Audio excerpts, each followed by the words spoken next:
लोग जो हैं रास्ते से मुस्तकबाल कर रहे थे कि आपने बहुत अच्छा काम किया है, एक वैशी दरिंदे को पकड़ा है और अपनी बेटी को दाव पे लगा के। तो मेरी यही कहा कि भाई हम सिंध के लोग हैं, मेहमान नवाज है, वो 10 दिन हमारे घर में रही है, रोएगी, हमारे सारा ख़ानदान मर जाए तो मैं इसको नहीं छोड़ूंगा। 31 तारीख को ये तबस्सुम बेगम आई थी मेरे थाने पे, तो वहाँ मेरा बड़ा मुंशी हेड मोरर बैठा था। उसने बोला कि भाई खुदा रश की मदद करो, हमें समझ नहीं आता ये औरत क्या कहती है। तो मैंने उसे इन्वेस्टिगेशन की पूछा कि बाबा क्या बात है। उसने बोला भाई मुझे एक बंदा लेके आया है, मेरे साथ ज्यादती भी की है और मेरी बच्ची भी छीनी है इन लोगों ने। मैंने बोला भाई इसके पास तुम्हारा कोई सबूत, कोई अता पता, कोई नंबर शंबर? बोले कुछ भी नहीं है, ये एक ही नंबर उसने लिख के दिया है, यही है, वो भी बंद जा रहा है। तो मैंने इसको बोला कि ठीक है आप 2 बजे थाने पे आ जाना दोबारा। उसने बोला मैं यहाँ मस्जिद में ठहरती हूँ। तो ये औरत चली गई, मैं भी चला गया, मैं शहर में चला गया। घंटे डेढ़ के बाद इस औरत ने दोबारा मुझे कॉल की कि भाई मुझे मस्जिद में भी सोने नहीं देते, मैं कहाँ जाऊँ, यहाँ मेरा घर भी नहीं है, तो मैं क्या कर सकती हूँ। मैंने बोला आप इधर थाने पे आ जाएं, मैं आता हूँ उधर। जैसे वो औरत आई मेरे से पहले, तो हेड मोरर ने इसको बोला तुम उसी के घर चले जाओ, वही तुम्हारी मदद कर सकता है। एक सिपाही उसको साथ देकर उसने मेरे घर में भेज दिया औरत को। जब औरत मेरे घर में आई तो वो उधर रो रही थी। तो दोबारा मुझे बच्चों ने कॉल की कि भाई ये औरत आई है, एक रो रही है, इसके साथ बहुत जुल्म हुआ है। उसने पूरी हमें कहानी बता दी है, सुबह भी रोती थी, शाम को भी रोती थी। तो मेरी बच्चियों को बोलती थी आप कैसे बच्ची हैं, मेरी बच्ची भी ला दो। मेरे छोटे छोटे बच्चे थे, उनके साथ वो कह रही थी। तो मेरी बच्ची ने बोला, मैंने इनको जब बोला कि भाई तुमको ये करना है, बोले बाबा आप इजाज़त देते हैं तो हम करेंगे। फिर खैरुल्लाह का नंबर खुला हुआ था, जिस नंबर पे मैंने चेक किया तो खैरुल्लाह के भाइयों का नाम आ गया उधर, उनके सिमों का नंबर निकाला। फिर खैरुल्लाह के भाई से मैंने बात की कि भाई मैं एरिया मैनेजर हूँ, कि फलां प्रोग्राम के आपके 50,000 हमारे पास आए हैं इस नंबर पे, ये शनाख्ती कार्ड नंबर है, ये मोबाइल नंबर है, आप हमारे से ले लें। तो उसने बोला मैं सर बाहर हूँ, 1-2 दिन में आ जाऊँगा। मैंने 2 दिन उसकी वेट की। तो 2 दिन के बाद फिर मैंने उससे बात की, बोलता ऐसे ही 25,000 तुम रखो, 25,000 हमारे को दे। मैंने बोला ऐसे नहीं होगा, आपकी थंब चाहिए, मुझे शनाख्ती कार्ड चाहिए। रखता तो मैं 50,000 रखता ना, तेरे को क्यों बोलता कि तुम ले जाओ। तो आप आ जाएं, आपकी सख्त ज़रूरत है हमें, जब भी आ जाएं, लेकिन जल्दी आ जाएं। मैंने बोला ये आ जाएगा तो मैं उस मंजिल तक पहुंच जाऊंगा, लेकिन वो नहीं आया। इस दौरान अपना खैरुल्लाह का नंबर खुला हुआ था। जैसे खैरुल्लाह का नंबर खुला तो मैंने उस औरत को बोला कि भाई इससे बात करो। तो खैरुल्लाह से बात की कि भाई मेरी बच्ची दे दो और खुदा के वास्ते। खैरुल्लाह ने इसको बोला कि तुम्हारी बच्ची मेरे पास नहीं है, उसके पास है। भाई उसका नाम जाना पहचाना, न अपना नाम बता रहे थे ना पता बता रहे थे। तो उसने बोला कि उसका नंबर तो बंद जा रहा है। औरत ने बोला, इसने बोला भाई नंबर मैं तेरे को देता हूँ, उसका नंबर ये खुला है, उसने मेरे को भी गाली दी है। थे तो एक ही मतलब इकट्ठे थे। जैसे उसने नंबर दिया तो मैंने नंबर लिखा और उसको ट्राई किया, औरत को बोला इस नंबर पे कॉल करो। जैसे इसने कॉल की तो उसने फ़ौरन उसकी बच्ची के साथ बात करवाई। मैंने बोला ये तो इकट्ठे बैठे हैं, एक बंदा नंबर देता है तो दूसरा बच्ची से बात करवाते, तो एक ही जगह पे है। तो मैंने बोला, बच्ची ने झटके में बोला मम्मी मुझसे बहुत इन्होंने ज़्यादती की है, मैं तो मर रही हूँ। तो इसको बच्ची को दोबारा इसने मारा। बोला ऐसे नहीं बोलो, बोलो मेरी तबीयत ख़राब है। तो मेरे बच्चे रो रहे थे, बोलते इतनी ज़्यादती की होगी तो ये बड़े जालिम है। मैंने बोला ठीक है कोई बात नहीं, उससे बोला। फिर खैरुल्लाह ने बोला नहीं, वो क्या नाम है अपना, रफ़ीक ने बोला। रफ़ीक ने बोला कि औरत ला के दो तो तेरी बच्ची वापस करूँगा मैं। मैंने इसको बोला तुम बोलो कि 2-3 सब्र करो, 2-3 दिन, अभी मेरे से औरत तो मिलेगी नहीं, मैं कराची में हूँ। ये बोलता है मैं भी कराची में आया हूँ, जना में हूँ, तुम किधर हो, तेरी बच्ची को बोला मम्मी हम भी कराची में आए हुए हैं। इसने बोला मैं तो कराची में हूँ लेकिन आप तो मुझे नज़र नहीं आ रहे। तो उसने बोला जब तक औरत नहीं लाओगे बच्ची नहीं दूंगा, तेरे को भी मार दूंगा, तेरी बच्ची को भी मैं गला काट दूंगा। तो मैंने बोला इसको बोलो कि 2-3 दिन सब्र करो, हम कहीं औरत देखें।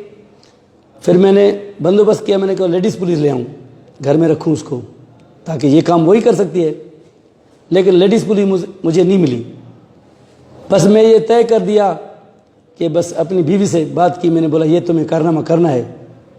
उसने बोला इंशाल्लाह आप बोलते हैं तो मैं कर दूंगी। बीवी से क्या बोला था? मैंने बोला तुम इसके साथ बात करो, इसको दिलासा दो, इसको जाल में फंसाओ, जैसे वो बोलता है तुम ऐसे करते जाओ।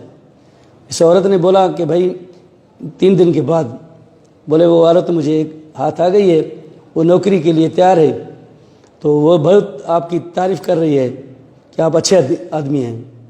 उसने बोला ठीक है, उस औरत से बात कराओ मेरी बीवी ने उससे बात की। बोलता है हेलो जानू, क्या हाल है, खुश हो, कैसे हो, कहाँ पे हो?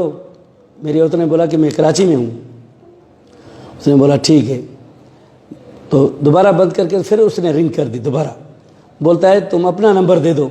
मेरी बीवी ने बोला भाई नंबर तो मेरे पास नहीं, मैं तो गरीब हूँ, मोबाइल होती तो तेरे पास नौकरी तो नहीं करती ना, मैं तो नौकरी के लिए तड़प रही हूँ। बोला तुम्हारी उम्र कितनी है? बोले उम्र मेरी 22 साल है।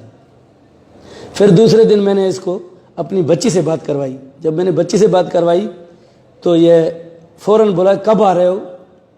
मेरी बच्ची ने बोला हम कहाँ हैं, मुझे तो पता ही नहीं है ना, आप बताएं, हम तो कराची में रहते हैं, ना आपका नाम का पता है ना एड्रेस का पता है, कहाँ पे आए, कैसे आएँ?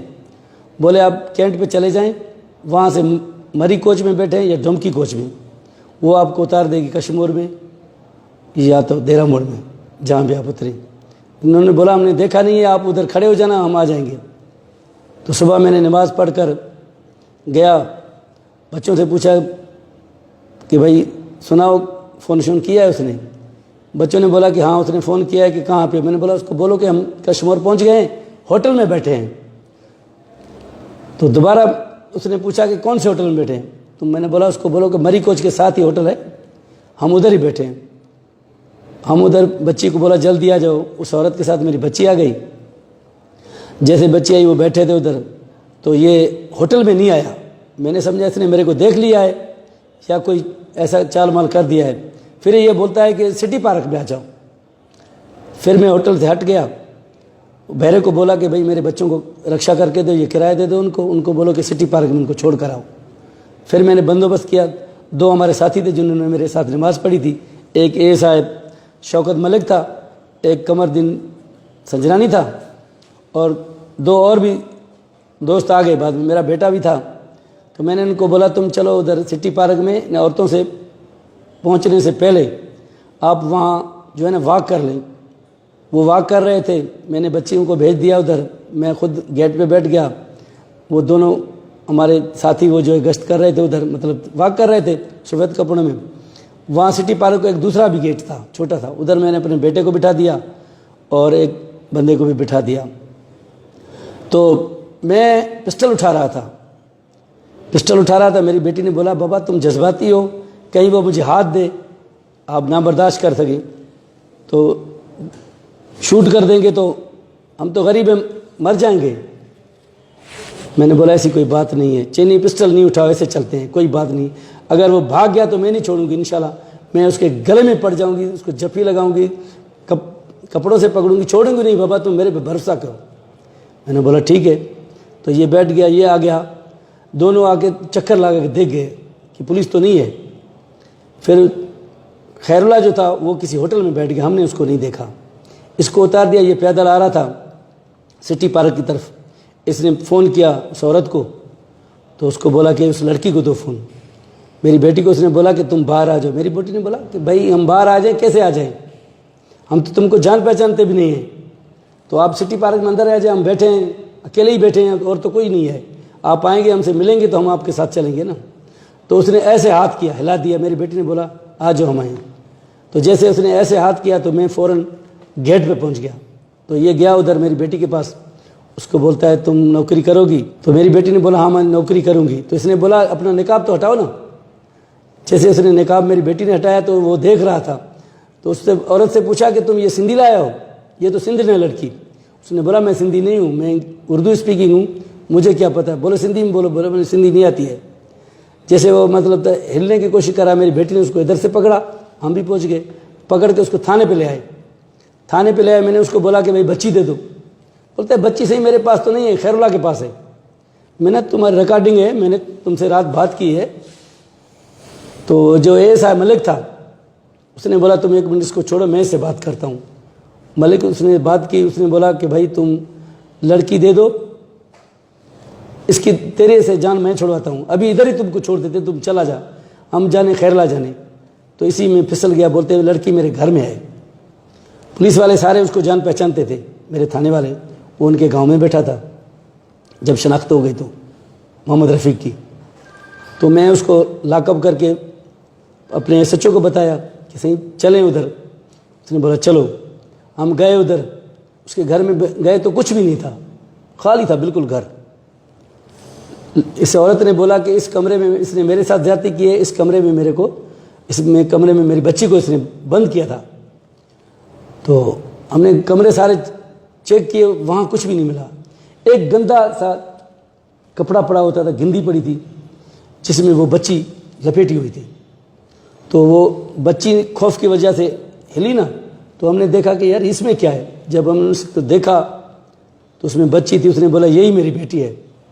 फिर मैं उस बच्ची को ले आया हूँ अस्पताल में, वहाँ उसकी ट्रीटमेंट हुई, फिर उन्होंने रेफ़र किया, मैं लड़का ने ले आया, लड़का ने भी, मैं उसके साथ था। सबसे पहले मेरा SP साहब का फ़ोन आया, उसके बाद SHO तो मेरे साथ था, फिर DI साहब ने मेरे से बात की, बोले ऐसे लफ्ज़ नहीं है मोहम्मद बख्श जो मैं तेरे को कहूँ, मुझे कोरोना है, मैं कराची में हूँ, जैसे मैं आऊँगा तो आपको जो है ना बुला लूँगा, जो भी बात हो मेरे साथ करना, आ जाना। मैंने सुना है सिंध गवर्नमेंट ने 10 लाख रुपए दिया है अवार्ड, और पाकिस्तान गोल्ड मेडल भी दिया है, मेरी बच्ची को भी अवार्ड दिया है उन लोगों ने बोला है कि तुम्हारी बच्चों की जो है ना आला तालीम के लिए भी खर्चा हम देंगे।